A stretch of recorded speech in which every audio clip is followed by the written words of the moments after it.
ఓం శ్రీమాత్రే నమః. మన దుర్గమ్మ తల్లి భక్తులందరికీ కూడా నమస్తే అండి. అమ్మవారి ఆశీస్సులతో మీరు ఎప్పుడూ సంతోషంగా ఆనందంగా ఉండాలని మనస్ఫూర్తిగా అమ్మవారిని కోరుకుంటున్నానండి. ఫ్రెండ్స్, దుర్గమ్మ తల్లి అంటే ఇష్టమైన ప్రతి ఒక్కరూ కూడా అమ్మవారి కోసం ఒక చిన్న లైక్ ఇవ్వండి. అలాగే మీరు ఇప్పటి వరకు ఎక్కడెక్కడో జ్యోతిష్యం చెప్పించుకుని ఎటువంటి ఫలితం లేక ఇబ్బంది పడి ఉంటే కనుక ఒక్కసారి ఈ గురువు గారిని కాంటాక్ట్ అవ్వండి. శ్రీ కనకదుర్గమ్మ తల్లి జ్యోతిష్యాలయం. అమ్మవారి ఆశీస్సులతోటి పూజారి గారు జ్యోతిష్యం చెప్తారండి. మీకు ఎటువంటి సమస్య ఉన్నా సరే, భార్యాభర్తల మధ్య సమస్యలు, ప్రేమ సమస్యలు, సంతాన సమస్యలు, విద్య, ఉద్యోగం, వ్యాపారం, దూరమైన స్త్రీ లేదా పురుషులు రావడానికి ప్రత్యేకమైన పూజలు చేయబడును. ఇంకా ఎటువంటి సమస్యలు ఉన్నా సరే పూజారి గారు ఫోన్ ద్వారా జ్యోతిష్యం చెప్తారండి. ఫోన్ నెంబర్ వచ్చేసి 8897741766. మీరు ఒక్కసారి నమ్మకంతో గురువుగారికి కాల్ చేయండి. ఈ గురువుగారి దగ్గర చూపించుకున్న వారందరూ కూడా వారి సమస్యలు అనేవి తీరి ఇప్పుడు చాలా సంతోషంగా ఉంటున్నారండి. కాబట్టి మీరు కూడా ఒక్కసారి నమ్మకంతో కాల్ చేయండి. ఇంక ఈరోజు వీడియోలోకి అయితే వెళ్ళిపోదాము. మన అమ్మవారి సందేశం. మన అమ్మవారు ఏమంటున్నారంటే, బిడ్డ, నీకు సత్య ప్రమాణం చేస్తున్నానమ్మా. ఈరోజు నీకు తీయటి శుభవార్త అందివ్వబోతున్నాను. నీ కోరికలన్నీ కూడా నెరవేర్చబోతున్నాను. నా మీద భక్తితోటి, నమ్మకంతోటి వీటిలో ఒక నెంబర్ తాకు తల్లి అని అయితే మన దుర్గమ్మ తల్లి మనందరి కోసం చాలా అంటే చాలా చక్కటి సందేశం తీసుకొచ్చారండి. మరి అమ్మవారు ఎలా ఎందుకు చెబుతున్నారు, అమ్మవారి మాటల్లోనే తెలుసుకుందాము. చిన్న రిక్వెస్ట్ అండి, ఫస్ట్ టైం చూసేవారైతే మన దుర్గమ్మ తల్లి సందేశం ఛానల్ని సబ్స్క్రైబ్ చేసుకోండి. ఓం శ్రీమాత్రే నమః అని కామెంట్ చేయండి. వీడియో నచ్చితే మరికొంతమందికి షేర్ చేయండి. ఇంక వీడియోలోకి అయితే వెళ్ళిపోదామండి. మీరైతే తమిళ చూస్తారు కదండి, 3 నెంబర్స్ ఉన్నాయి కదా. అమ్మవారిని తలుచుకుని ఒక నెంబర్ అయితే మనసులో అనుకోండి. ముందుగా అయితే ఫస్ట్ నెంబర్ తాకిన వారి గురించి అయితే మన దుర్గమ్మ తల్లి ఇలా చెప్తున్నారండి. బిడ్డ, ఎందుకమ్మా అంత దిగులుగా ఉన్నావు? నువ్వు నా బంగారు కొండవి. నీ కోసం ఒక తీపి కబురు తెచ్చాను. అదేమిటో పూర్తిగా విని తెలుసుకో అమ్మా. అనుకున్న పనులు జరగకపోతే ఎవరికైనా సరే మానసికంగా బాధ కలగటం సహజమే తల్లి. ఇప్పుడు నీ పరిస్థితి అలాగే ఉంది. కాసేపు నేను చెప్పేది వినుబిడ్డ. కాలం కలిసొస్తే అన్నీ కూడా సమకూరుతాయి. మరి ఎందుకు తల్లి అంతలా దిగులు పడుతున్నావు? నీ కుటుంబంతో ఎందుకు ఇదివరకట్లా సంతోషంగా ఉండటం లేదు? ఏం జరుగుతుందో అన్న భయంతో ప్రతిరోజు కూడా వేదన చెందుతూ ఉంటున్నావు, ఆందోళన పడుతూ ఉంటున్నావు. ఎందుకమ్మా? ఎవరికైనా సరే జీవితం పట్ల భయం, ఆందోళన సహజమే. నీ ఇంట్లో ఉన్న పరిస్థితుల గురించి నీకు తెలుసు కదా. ఇప్పటి వరకు ఏదో ఒక మార్గం దొరకకపోతుందా అని ఎదురు చూస్తూ ఉన్నావు కదమ్మా.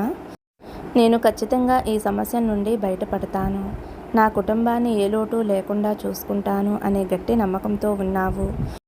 కానీ ఈ మధ్య నీలో ఎదురైనటువంటి కొన్ని సంఘటనల వలన నీలో ఉన్న ఆత్మవిశ్వాసం సన్నగిల్లిపోయింది. దానికి తోడు ఈ ఆలోచనల వలన నీ ఆరోగ్యం దెబ్బతిని నిన్ను ఇబ్బంది పెడుతూ ఉంది. సరే, మరి నీకొక తీపి కబురు చెబుతాను విను తల్లి. కష్టాలన్నీ చివరి దశకు చేరినప్పుడు ఇంకా ఎక్కువగా బాధ పెడుతూ ఉంటాయి. ఎన్ని రోజులు భరించి అవి తొలగిపోయే సమయంలో నువ్వు నిరుత్సాహంగా ఉండకు తల్లి. కష్టాలు నిన్ను ఇంతలా ఇబ్బంది పెడుతున్నాయి అంటే అతి త్వరలో అవి నీ నుండి దూరంగా వెళ్ళిపోతున్నాయి అని సూచన తల్లి. ఇదే విషయాన్ని నీ కుటుంబానికి కూడా చెప్పమ్మా. ఇంట్లో నీ భర్తకి, నీ పిల్లలకి నువ్వే కదా ధైర్యం చెప్పవలసింది. మన ఇంట్లో కష్టాలన్నీ కూడా తొలగిపోయి మన జీవితాల్లోకి సుఖ సంతోషాలు వస్తున్నాయి అని దుర్గమ్మ తల్లి చెప్పమంది అని నువ్వు చెప్పు తల్లి. మీరందరూ చేస్తున్నటువంటి కృషికి మీ ఆర్థిక సమస్యలు, అనారోగ్య సమస్యలు అన్నీ తొలగిపోతాయి తల్లి. ఇదంతా జరిగేది ఎప్పుడు దుర్గమ్మ అని నువ్వు అనుకోవద్దు తల్లి. 3 రోజులలో నువ్వే ఫలితం చూస్తావు. నా మాటగా నీ భర్తకు కూడా చెప్పమ్మా. ఇక నీకున్నటువంటి అనారోగ్య సమస్య అంటావా, ధనాన్ని అయితే తిరిగి పొందగలవు, కానీ ఆరోగ్యం అలా కాదు కదా. కానీ నీకున్న సమస్యలు తీరిపోతే నీలో మనోధైర్యం పెరుగుతుంది. దానికి వచ్చిన భయమేమీ లేదు. ప్రతినిత్యం నా విభూతిని నుదుటిపై ధరించు, నిశ్చింతంగా ఉండు. సకల సుఖ సంతోషాలతోటి నీ కుటుంబం ఆనందంగా ఉంటుంది. ఇది నీ దుర్గమ్మ చేస్తున్నటువంటి సత్య ప్రమాణం తల్లి. నీ బాధలు నేను చూడలేకపోతున్నానమ్మా. ఏ తల్లైనా సరే బిడ్డలు బాధపడుతూ ఉంటే చూస్తూ ఊరుకుంటుందా? నేను అంతేనమ్మా. దేనికైనా సరే మంచి సమయం రావాలి కదా. అటువంటి మంచి సమయం ఇప్పుడు మీ జీవితంలోకి వచ్చింది తల్లి. నీ పరిస్థితులన్నీ చక్కపెడతాను. నువ్వు కోరుకునేవన్నీ నీ దగ్గరికి చేరే సమయం వచ్చింది. అందుకే నీ కుటుంబానికి కూడా ధైర్యం చెప్పు తల్లి అని అంటున్నానమ్మా. అన్నీ సక్రమంగా జరిగేలా నేను చూసుకుంటాను. ఇక నుంచి నువ్వు ఏ ఆందోళన పడవద్దమ్మా. ఇప్పటి వరకు ఎంతో ఓర్పుగా ఉన్నావు. ఎవరికైనా సరే తప్పనిసరిగా ఉండవలసింది మొదటిది ఓర్పు. నీ జీవితం ఎలా ఉండాలి అని అనుకున్నావో, నీ కుటుంబంతో కలిసి ఎలా సంతోషంగా ఉండాలి అని కోరుకున్నావో అవన్నీ కూడా నెరవేరబోతున్నాయమ్మా. ఇటువంటి సంతోషం కోసమే కదా ఇన్ని రోజులు ఎదురు చూశావు. కానీ ఎంత ఓర్పుతో ఉన్నా సరే నన్ను అపార్థం చేసుకున్నావు. అసలు నేనంటూ ఒకదాన్ని ఉన్నాను అని నీకు గుర్తుందా దుర్గమ్మ? నా జీవితంలో అసలు సంతోషం అనేదే రాదా? ఎందుకు నా జీవితంలో ఇటువంటి దుస్థితిని కలిగిస్తున్నావు? ఎందుకు ఇంత బాధపడుతున్నాను దుర్గమ్మ అని నువ్వు ఎంతగానో బాధపడుతున్నావు కదమ్మా. నువ్వు బాధపడటంలో నన్ను అడగటంలో అర్థముంది తల్లి. ఎందుకంటే ఇన్ని సంవత్సరాలలో నువ్వు ఎక్కడా కూడా సంతోషంగా ఉన్నది లేదు. అన్నింటా సర్దుకుపోవటమే జరిగింది. దీనివల్ల నీ చిన్న చిన్న కోరికలు కూడా నెరవేరలేదు అని బాధపడ్డావు. ఇదంతా కూడా నాకు తెలుసు తల్లి. ఇదంతా కూడా ఒక గతంగా భావించు. ఇక నుంచి రాబోయే రోజులలో నీ ఎదుగుదలను చూసి సంతోషంగా ఉండమ్మా. ఇన్ని రోజులు కూడా నువ్వు ఎదుర్కొన్నటువంటి సమస్యలన్నిటినీ కూడా నేనుండి తరిమి వేస్తాను. నీకు అన్ని విధాలా అన్నీ అనుకూలంగా ఉండేలా చేస్తాను. నువ్వు వేసే ప్రతి అడుగు నిన్ను ఉత్తమమైన ఉన్నత స్థానంలో ఉంచుతానమ్మా. నన్నే నమ్ముకుని నా మీదే ఆధారపడి ఎంతో ఓర్పుతో ఉన్న నీకు అన్నీ నేనై ఉంటాను తల్లి.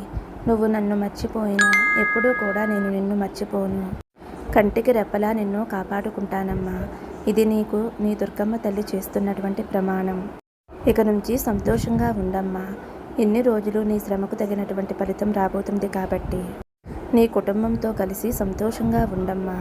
నీకు నీ కుటుంబానికి నా ఆశీర్వాదం ఎప్పుడూ ఉంటుందమ్మా అని అయితే మన దుర్గమ్మ తల్లి మొదటి నెంబర్ తాకిన వారి గురించి అయితే ఈ విధంగా చెప్పారండి. ఇప్పుడు రెండవ నెంబర్ తాకిన వారి గురించి అయితే మన దుర్గమ్మ తల్లి ఇలా అంటున్నారు. బిడ్డ, ఈరోజు నీ కోసం ఒక మంచి శుభవార్త తీసుకువచ్చాను. అది ఏమిటి దుర్గమ్మ అని అనుకుంటున్నావా? నువ్వు జీవించే జీవితానికి ఒక అర్థం ఉండాలి. అందరూ కూడా నీ గురించి గొప్పగా చెప్పుకోవాలమ్మా. నిన్ను వదిలి వెళ్ళిన వారు తిరిగి నీ వద్దకు రావాలి కదా తల్లి. అన్నీ త్వరలోనే నెరవేరుతాయి. ఒకరోజు హఠాత్తుగా నువ్వు అనుకోని విధంగా మంచి శుభవార్త వింటావు. నీ తలుపు తట్టి మరీ చెప్పిస్తాను తల్లి. ఎన్నోసార్లు నిన్ను కిందకు తొక్కాలి అని చూశారు. నిన్ను అవమానించాలి అని చూశారు. నిన్ను దెబ్బ కొట్టాలి అని చూశారు. కానీ అవేమీ జరగలేదు. ఎందుకంటే నువ్వు చేసిన పుణ్యఫలం వల్ల, నువ్వు చేసిన మంచి పనుల వల్ల అది నిన్ను అన్ని ఇబ్బందుల నుండి కూడా కాపాడింది తల్లి. నువ్వు చేసిన మంచి పనులే నిన్ను కాపాడింది తల్లి. నేను నీతో ఉన్నాను అని అందరికీ తెలిసి కూడా నీకు చెడు తలపెట్టాలి అని చూశారు. కానీ అది వారికి కుదరలేదు. ఎందుకంటే నీ దుర్గమ్మ తల్లి నీతో ఉండగా ఎవరైనా నిన్ను తాకగలరా తల్లి? నేను తాకనిస్తానా? అసలు ఇవన్నీ కూడా ఎవరు చేస్తారు దుర్గమ్మ అని అనుకుంటున్నావు కదమ్మా. నీ చుట్టూ మంచివారితో పాటు చెడ్డవారికి కూడా చోటిచ్చావమ్మా. మంచివారు ఎవరు, చెడు చేసేవారు ఎవరు అనేది నువ్వు తెలుసుకోలేకపోతున్నావమ్మా. ఎందుకంటే నీది మంచి మనసు అవటం వలన అందరూ మంచివాళ్లే అని గుడ్డిగా నమ్మేస్తున్నావు. ఎవరు ఏ మాట చెప్పినా సరే నమ్ముతున్నావు. చాలా అమాయకత్వమైన మనసు తల్లి నీది. అందువల్ల ఎవరు మంచివారో ఎవరు చెడ్డవారో తెలుసుకోబిడ్డ. అప్పుడు నీకు అంతా మంచి జరుగుతుంది అని అయితే మన దుర్గమ్మ తల్లి రెండవ నెంబర్ తాకిన వారి గురించి అయితే ఈ విధంగా చెప్తున్నారండి. ఇప్పుడు మూడవ నెంబర్ తాకిన నా బిడ్డ ఎవరైతే ఉన్నారో, బిడ్డ, నేను నీ చేయి వదిలేశాను అని నన్ను నిందిస్తున్నావా? నేను నిన్ను ఎప్పుడూ వదలలేదు. నేను నీతోనే ఉంటున్నాను. నీ వెనకే తిరుగుతున్నాను. నువ్వు ఏ పని చేసినా సరే అందులో విజయం సాధించేలాగా నీతో ప్రయత్నం చేయిస్తున్నాను తల్లి. మరి అంతగా మీరు నాతో ఉంటే నాకు ఈ బాధలు ఎందుకు దుర్గమ్మ అని అనుకుంటున్నావు కదమ్మా. నేను నీతో ఉన్నంత మాత్రాన నువ్వు అనుభవించవలసిన కర్మలన్నీ తొలగిపోతాయి అని ఎవరు చెప్పారు బిడ్డ? నేను నీతో ఉండేది నీ చెడు సమయంలో, నీ సమయం బాగా లేనప్పుడు నిన్ను జాగ్రత్తగా ఒక దారికి తీసుకురావటానికి నేను నీ చుట్టూ తిరుగుతూ ఉంటాను. ఎందుకంటే అటువంటి సమయంలో నీ మనసు ఎటువంటి చెడు ఆలోచనలు కానీ ఎటువంటి చెడు నిర్ణయాలు కూడా తీసుకోకుండా ఆపేది నేనే తల్లి. అయితే నువ్వు నన్ను అర్థం చేసుకోకుండా కష్టాల నుండి నన్ను విముక్తి చేయలేదు దుర్గమ్మ. నీకు అవసరమైనవన్నీ సమకూర్చలేదు అని బాధపడుతూ ఉంటున్నావు తల్లి. ఒక్కసారి ఇది ఎంతవరకు నిజమో నువ్వే ఆలోచించమ్మా. ఇంత కష్టకాలంలో కూడా ఈ రోజు వరకు నువ్వు ధైర్యంగా నిలబడగలిగావు. ఏదో ఒక రకంగా నీకు రోజు గడుస్తుంది. మరి అటువంటప్పుడు నేను నీతో ఉన్నట్టా లేనట్టా ఒక్కసారి చెప్పు బిడ్డా. నేను కనుక ఈ కర్మలన్నీ తీసివేస్తే నువ్వు మరలా ఈ కర్మలు అనుభవించవలసి వస్తుంది బిడ్డ. కానీ నేను అనుకున్నది ఏమిటి అంటే, ఇన్ని రోజులు అనుభవించావు కదా, ఇంకొద్ది రోజుల్లో నీకున్న చెడు కర్మలన్నీ కూడా తీసివేసి వాటి స్థానంలో నీకు మంచి కర్మలను ప్రవేశింపచేస్తాను తల్లి. దాని ద్వారా నువ్వు నీ జీవితమంతా కూడా ఆనందంగా సంతోషంగా జీవించాలని నేను కూడా ఆశపడుతున్నాను తల్లి. ఇకపై నీ జీవితమంతా కూడా సుఖ సంతోషాలతోటి ఉంటావు. ఇకపై నీకు ఎటువంటి చెడు కర్మలు అంటవు. నీ చెడు కర్మలు ముగిసే సమయం ఆసన్నమైందమ్మా. అతి త్వరలోనే నీ చెడు కర్మలన్నీ కూడా ముగిసిపోయి నీ భవిష్యత్తు బంగారుమయం చేసుకోబోతున్నావు. సుఖ సంతోషాలతోటి జీవించబోతున్నావు. కనుక శాంతంగా ఉండు తల్లి. నువ్వు అనుకున్నట్లే సమస్తం జరుగుతుంది. నీకు అంతా మంచే జరుగుతుంది తల్లి. నువ్వు ఆనందంగా జీవించాలని, నీ కుటుంబంతో కలిసి హాయిగా ఉండాలి అని నా ఆశీస్సులు నీకు అందిస్తున్నానమ్మా. సంతోషంగా ఉండు. ప్రతినిత్యము కూడా ఓం శ్రీమాత్రే నమః అని నా నామాన్ని జపిస్తూ ఉండు తల్లి. ఎప్పుడూ కూడా నేను నీ పక్కనే ఉంటాను. సంతోషంగా ఉంటావు అని అయితే మన దుర్గమ్మ తల్లి 3వ నెంబర్ తాకిన వారి గురించి ఈ విధంగా చెప్పారండి. మరి అమ్మవారు అయితే ఈరోజు మనందరికీ చాలా అంటే చాలా మంచి సందేశం అందించారండి. ఈ సందేశం మీ అందరికీ నచ్చింది అనుకుంటున్నాను. నచ్చితే ఒక చిన్న లైక్ ఇవ్వండి. ఓం శ్రీమాత్రే నమః. ఓం నమః శివాయ. జై శ్రీరామ్.